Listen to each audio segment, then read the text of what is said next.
What's happening, guys? And welcome back to the channel and welcome back to another weekend review. With the Premier League now heading into an international break, there's plenty of action to get through from this past weekend. And George, it kicked off at the Etihad on Saturday lunchtime, Manchester City hosting Arsenal.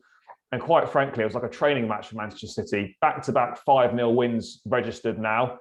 And they look to have put that opening day setback against Tottenham firmly behind them. And George, in Ferran Torres, do you think they've possibly found the answer to a number 9? You know, a couple of goals against Arsenal. You know, he was in the goals in the Champions League last year as well. Could he be the answer, do you reckon?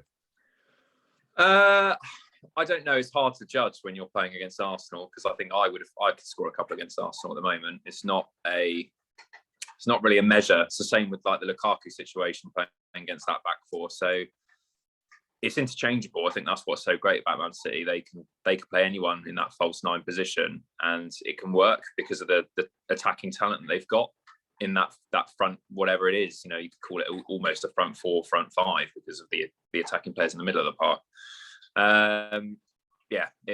Embarrassing, wasn't it, from Arsenal's point of view? Really, they're a shambles. They're an absolute shambles. I mean, honestly, I think I would get in that team at the moment. I mean, that's how bad they are. Ben White, I'm sorry, he was never worth £50 million. I don't care what anyone says about, it's only 2 games in. They've got no better. In the last 10 years, they've not improved at all. And the goals, it wasn't just the 5-0, because it could have easily been double digits if it wasn't for Leno, I think, for some of the saves he made. But it's the manner of it, isn't it? It's the fact that there was no fight, weren't hard to break down, giving away sloppy goals that were just so avoidable from crosses and all the rest of it. It's just a nightmare for them. Bottom of the league, Spurs top of the league, which they'll absolutely hate. And Arteta's got to go. He's got to go, and they need a complete wipeout of all the shit that they've got in that club, basically. Well, it's the same things that people have been saying about Arsenal for, as you mentioned, the past 10 years. You know, no leaders, no fighters, no spirit at all. And there's just no game plan whatsoever. And the defending was absolutely pathetic. You know, it's just free. Like Gundogan is about 5 foot and he's out jumping, you know, Rob Holding for a header in the box. Like, what are these guys doing? You know, these decisions are all Arteta's decisions. Kolasinac, they're looking to terminate his contract so he can leave. He starts. Like, I don't know what's going on. Granit Xhaka, again, proving himself to be a liability, but I don't know where Arsenal go from here. Yes, they've got a few players missing, but you know, when they've had all these players playing, they've still been terrible. You know, back-to-back eighth place finishes. You know, they wanted Emery out desperately. You know, and now it's just looking like such a poor decision. And you know, for me, Arteta is done, and I think for a lot of Arsenal fans, he's done. But I don't think the board see it that way. So, George, realistically, how long do you feel Mikel Arteta's actually got in the Arsenal job now? The only thing I would say is that the first 3 games they've had have been tough. I mean, you don't want to go to a newly promoted side on the opening day. Then you've got Chelsea, who, you know, are so physical, so good at the back that they didn't really stand a chance. And then they're playing Man City. Anyone can get beaten by Man City. So, I don't know, mate. I mean, if it was Chelsea, this is the thing. If it was Chelsea or Man City or even Liverpool, I think he'd be gone. He would have been gone ages before the start of this season. That's the issue. But Arsenal just seem to be so soft because they don't know where else to turn. They can't bring in a new manager, of real quality. They're screaming out for Conte. Well, Conte's not going to go anywhere near Arsenal Football Club. So I think they're in a really poisonous position. And I honestly don't see who does better with the group of players they have. I don't think it's just all the manager. I think the players are just not up to it. Yeah, I would agree. And, you know, it's not like he's not been backed in the window either. They're the biggest spenders this transfer window, £129 million. They've backed the manager. I mean, they've bought kind of squad players, which I'm not really sure why they've done that when the first 11 drastically needs improving. But I think if they weren't to beat Norwich, there'd be uproar, and I think he's in big trouble. But I suspect he's probably got September to try and sort this mess out. But George, moving on, and just very briefly, I want to touch on one of the newly promoted sides, Brentford. That's 3 games now in the Premier League. They haven't lost, you know, a win against Arsenal, a draw against Palace, and then a well-earned point at Villa Park as well. They've obviously been the most impressive out of the newly promoted side so far. What have you made of them? Yeah, just a breath of fresh air. They seem up for it. They know what their strengths are. I mean, we were just speaking about Arsenal. They don't have an identity or a game plan. I think it's very obvious what Brentford are trying to do. And they're going for it. They're not just going to sit back and say, oh, we're going to be hard to break down and we just want a point. They want to try and win every football match, and fair play to them. I think that's, if you're going to go into the Premier League with the squad that they've got, and for the first time in a long time, then just go for it. You've got nothing to lose. You're favourites to go down. No one's expecting you to do anything. So why not just go for it? And they do. And they play some great football. They're physical. They do the press. They're hard to stop. But they like to play football. They like to keep it on the deck. So I really like watching them, to be honest with you. And I'm surprised. I'm still surprised they got a point at Villa. I still thought Villa would win that game. But 3 unbeaten. I mean, if you asked them at the start of the season, they would be in that position, they would bite your hand off for it. Yeah, they've certainly hit the ground running and looked the best set out of those 3 promoted sides. Obviously, Norwich struggling a lot, and Watford, they have picked up a win, but not doing so well. So yeah, they definitely look the best set out of those 3.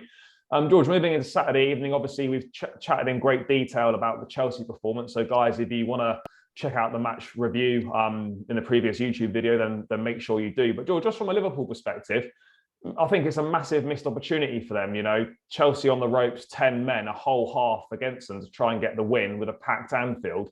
I come back to it. The recruitment this window, not good enough. Well, not good enough and non-existent.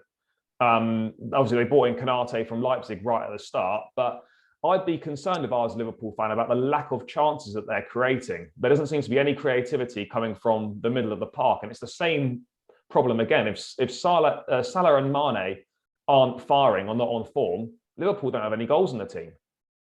No, and it's been the transfer window of big moves for forwards and number 9s and all the rest of it. And that was what Liverpool, if any club was looking for one, I would say Liverpool were. But it's not really their business model, is it? They are very much balancing the books. They like to make a profit rather than just fork out millions and millions of pounds for players.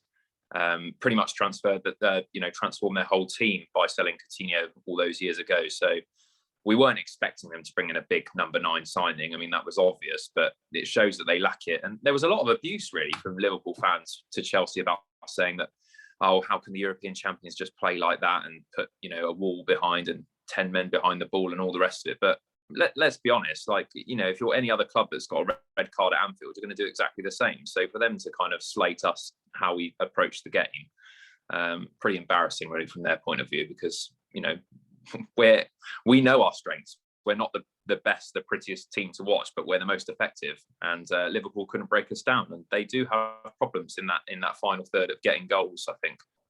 Yeah, I'd agree, and I do worry for them when Mane and Salah head off to the African Nations Cup, I think in January, because that's 2 of their front 3 wiped out. Shaqiri's gone to Lyon. Origi could be on his way out. You're struggling for options in that top end of the pitch all of a sudden. So, it's the same problem. A good first 11 when everyone's fit and firing, but not everyone's fit and firing over the course of a season. You need a squad, and they just don't have that depth. So it'll be interesting to see how they get on. But for me, ultimately, I think they're going to fall short in the Premier League title race. But George, moving into Sunday's action, and a team we haven't really discussed much on the weekend reviews, Tottenham made it 3 wins from 3, the only team with a 100% record in the league at the moment, no goals conceded. Nuno's made quite an impressive start to his reign at White Hart Lane. Sorry, not White Hart Lane, at the Tottenham Stadium, hasn't he? Yeah, I mean, we have to backtrack slightly because we were slating Tottenham, saying they had absolutely no hope. They were a mess. They're selling Kane. A lot's changed, as we've known from the whole summer, really. It's been unpredictable, and they've managed to keep Kane, and they've made a great start. And, I do remember saying a couple of months ago, I said to you that I still believe they have a good enough squad and they're only a couple of players short from doing something. And obviously we disagree on the fact of Lloris and Dyer and all the rest of it, but I do believe they've got some good players in there. And again, is this just a new manager bounce though, and a new start of the season? It remains to be seen. Are they going to get the best out of Harry Kane, who clearly wanted to leave but wasn't able to? So let's not get too ahead of ourselves. I mean, Spurs have been in great positions before and managed to bottle it, and I expect the same this season. But it's a good start. You can't go wrong. Yeah, no, I think you can't ask for much more than 3 wins. Obviously, no goals conceded as well. I think that's a massive plus for Tottenham because obviously under Mourinho, the defensive performances were really, really poor. So I don't know if Nuno's getting more out of these players or he's doing something different in the defensive work, because I've slated Eric Dyer in the past. I don't really think he's a very good defender, but he's been good this season. Not really put a foot wrong so far. Davinson Sanchez has always been there's always been a player in there, but for whatever reason, we haven't really seen the best of him at Spurs. But he's started the season pretty well as well. So it could be down to Nuno doing something different defensively. And as you say, George, it could be a bit of a new manager bounce. So it'll be interesting to see how Spurs react when they eventually do lose a game. And, how Harry Kane's form will be over the season. But definitely a positive start for them, given all the unrest over the summer. That's exactly what they would have wanted. And George, to conclude the weekend's action, then Manchester United made it a Premier League record 28 games unbeaten away from home with a 1-0 victory at Wolves. Mason Greenwood on the score sheet again, and a debut for Raphael Varane. But this could have been very different, George. Wolves very wasteful, particularly in that opening half. Manchester United quite lucky, really, in the end to get away with the 3 points from that one. Yeah, I think when everyone after the match was giving David De Gea the man of the match, I think that says how the game went, really. I mean, an amazing double save for that one. Wolves came out the blocks firing, didn't they? Had great chances on the counter-attack and just didn't put them away. And like Keane said, at this level, if you don't put those chances away, certainly against the bigger sides, you get punished. And that's exactly what Manchester United and the other big sides do. They get their chance, they take it. And comes back to what we said, mate. Mason Greenwood, 3 goals in 3 games. Ronaldo coming back. I mean, it's a tricky one where to fit him in, because you're basically just taking Greenwood out unless he plays out wide. But is that his best position? I don't know. I still think Greenwood should be number 9 for Manchester United, but they were lucky. I think the goal, looking back at it, I didn't think it was a foul at the time, but I think he's got away with it because of the reaction from the player. I think if he goes down straight away and starts screaming, I think they give the free kick, and it's possibly even a red card for Paul Pogba as well. Looking back at the replay, so I don't know why they didn't look at it again. And why the ref thought that was okay to play on. But, these decisions happen. And, Man United got lucky, but you earn your luck. They kept going to the last minute and they scored, and it's a good away record, but it means nothing. I mean, they need to win. They need to win a trophy this season, and that's their objective.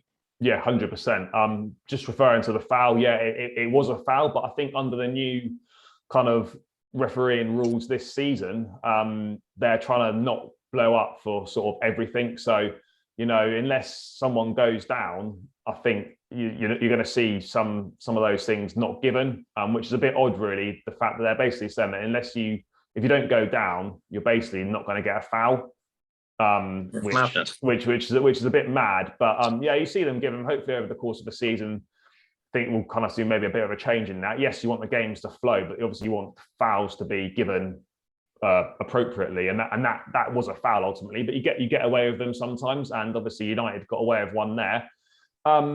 George, debut for Raphael Varane, what did you think of his performance? He looked pretty solid to me, nothing spectacular. Will come up against tougher tests, but a good start to life in the Premier League for him.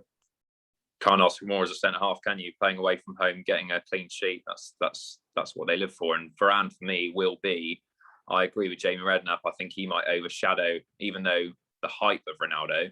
I actually think Varane's probably the most important signing because of the fact that they've had so many problems at the back. Unsure on the goalkeeper. It looks like De Gea has now found his form again. But Maguire needed someone with experience, a bit of pace, a bit of skill on the ball. And obviously Lindelof and Eric Dyer just weren't up to that. So I think they complement each other quite well. Again, he'll make mistakes as he plays this season, but I think I think that's a great bit of business really for 40 whatever million it was. I mean, he's won the Champions League, he's won everything. So I think he will be a significant signing for Manchester United. And I think they're definitely in the race with Ronaldo now coming. But I still believe they'll finish short. Yeah, I'd have to agree. I think I agree with you. Varane's definitely their best signing of the window. Ronaldo's kind of got a bit of nostalgia around it. Nostalgia signings don't always work out. It remains to be seen how he'll fit back into the Premier League. Obviously, it's going to be very different to how it was 12 years ago when he left. But, he's scored goals wherever he goes. Obviously, he's outscored Lukaku last season in Serie A. So he's definitely, the ability is still there. He's very much a different player now. He's more of a penalty box player, 6-yard box, bit of a goal-scoring poacher. So they can play to his strengths. He'll definitely score goals. But I do worry a little bit for Mason Greenwood. He started the season really well. He's ultimately, I think, going to be shunted out wide. It'll probably be Sancho, Greenwood and Ronaldo to start with. which, is not bad. But, I think Mason Greenwood ultimately will be Manchester United's long-term number 9.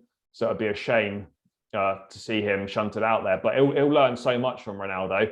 And as you said, the pressure's massively on again now for United, even more so with Ronaldo's return. And a trophy has to be the minimum expectation this season. Otherwise, it's not a successful season as far as I'm concerned. But guys, that rounds up the weekend review. Obviously, an international break now with the World Cup qualifiers, and then Chelsea return to domestic action against Aston Villa at Stamford Bridge in a couple of weeks' time. So we'll be back for that one. But as always, guys, leave your thoughts in the comments below. Smash a like on the video, subscribe to the channel if you haven't, and we'll catch you in the next one.